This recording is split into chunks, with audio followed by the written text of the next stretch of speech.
महर्षि कश्यप जी की दो पत्नियां थी, दिति और अदिति। दिति से इंद्र देवता और बाकी सभी देवता और अदिति से सभी राक्षस पैदा हुए। देवताओं को स्वर्ग और राक्षसों को पाताल लोक दिया गया। राक्षसों को ये बात ठीक नहीं लगी, इसलिए वो बार बार स्वर्ग पर आक्रमण करते थे। विष्णु जी की सहायता से देवताओं ने सभी राक्षसों को मार गिराया, तो अदिति ने दुखी होकर महर्षि कश्यप जी की तपस्या शुरू कर दी। महर्षि जी ने प्रसन्न होकर बोला कि मांगो, क्या मांगती हो? तो उन्होंने बोला कि मुझे ऐसे पुत्र की प्राप्ति हो जो भगवान इंद्र को मारने की क्षमता रखता है। तो उन्होंने बोला कि प्यो नाम का व्रत करो और तुम्हारे गर्भ में भगवान शिव जी का अंश आ जाएगा। और अदिति ने ऐसा ही किया।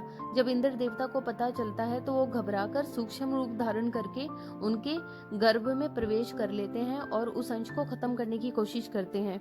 वो जैसे ही उस पर अपना वज्र चलाते हैं तो वह सूक्ष्म रूप 7 भागों में बट जाता है और फिर वो दोबारा अपना वज्र चलाते हैं तो वो 7 भाग 49 संशय रूप में बन जाते हैं और इंद्र देवता को चारों तरफ से घेर लेते हैं। फिर इंद्र देवता घबराकर हाथ जोड़कर खड़े हो जाते हैं। तब वो सभी संशय रूप मिलकर बोलते हैं कि हम तुम्हें मार सकते हैं पर हम तुम्हें मारेंगे नहीं, क्योंकि तुम हमारे बड़े भाई हो।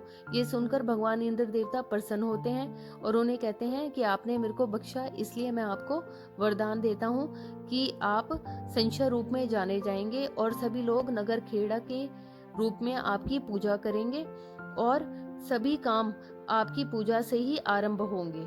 तो नगर पवित्र खेड़ा की इजाजत के बिना कोई भी शक्ति नगर में प्रवेश नहीं कर सकती है।